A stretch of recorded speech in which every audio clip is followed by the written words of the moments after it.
Good morning to everyone. I am Shivani, pursuing BSc second year course in Government Degree College, Medan. Today we are going to explain about the problem of metal detector. Metal detectors are the fascination machines. Many people who use them are just enthusiastic about extolling the virtues of their favorite metal detector as they are about to search of buried treasure. This is the primary means by which we can determine how well we are doing our jobs and what sort of things we need to do better. Sometimes, though the communication is difficult, the most commonly used technology in metal detectors is very low frequency or induction balance. In this induction balance, there are it consists of two rings in which the outermost ring is called as the transistor coil and the innermost ring is called as the receiver coil. The transmitter coil has electricity running through it by which electromagnetic force is created.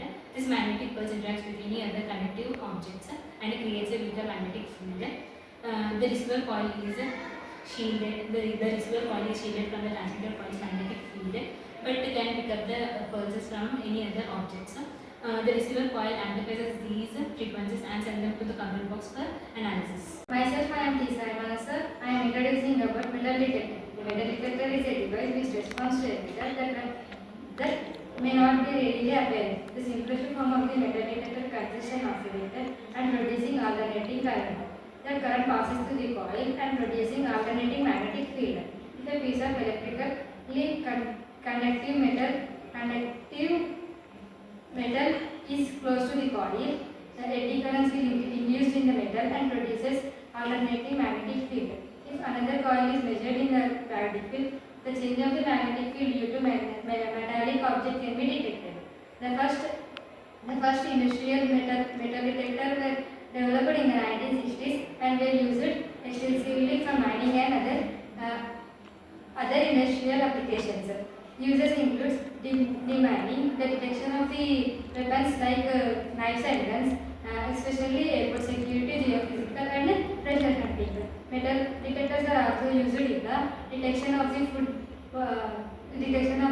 foreign bodies in food and in construction industry.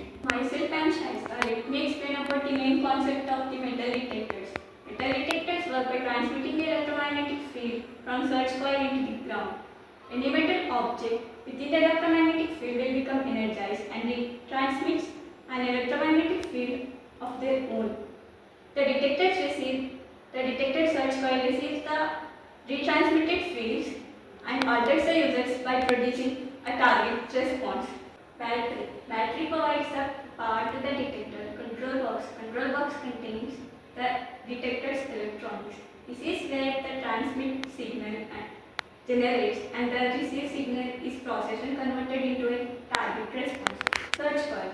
The dictated search coil transmits the electromagnetic field into the ground and receives returned by the electromagnetic field from the target. Transmit electromagnetic field. The transmit electromagnetic field energizes the targets and enable them to be detected. Target is a metal object that can be detected by a metal detector. A good target is a treasure.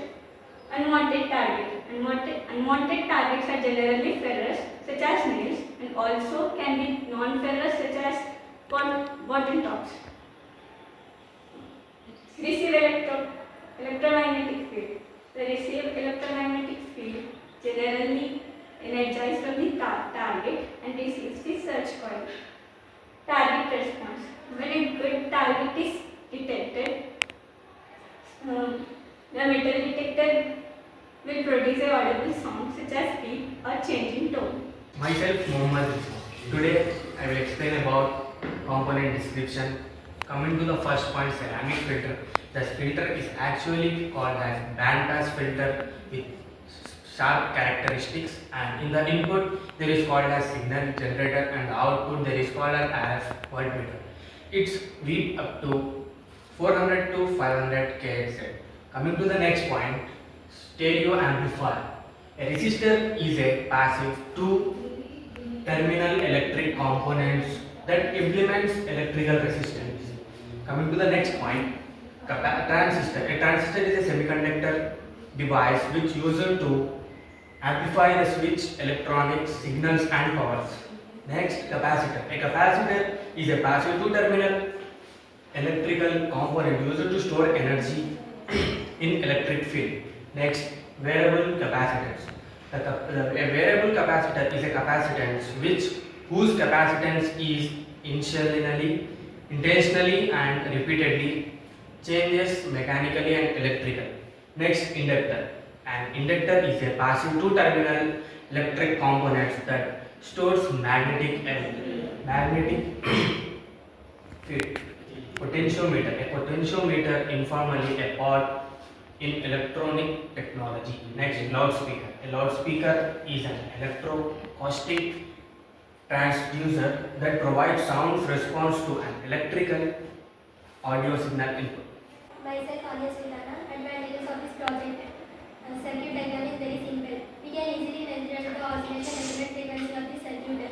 Instead of fixed capacitor, we can use variable capacitor for tuning purposes. Disadvantages of this project. It has less sensitivity. Even the detector with good coil compensation would not always detect the smaller target to the required depth. Conclusion of this project. This project has been developed considering the need for low cost. The equipment is compact, simply designed, and can be used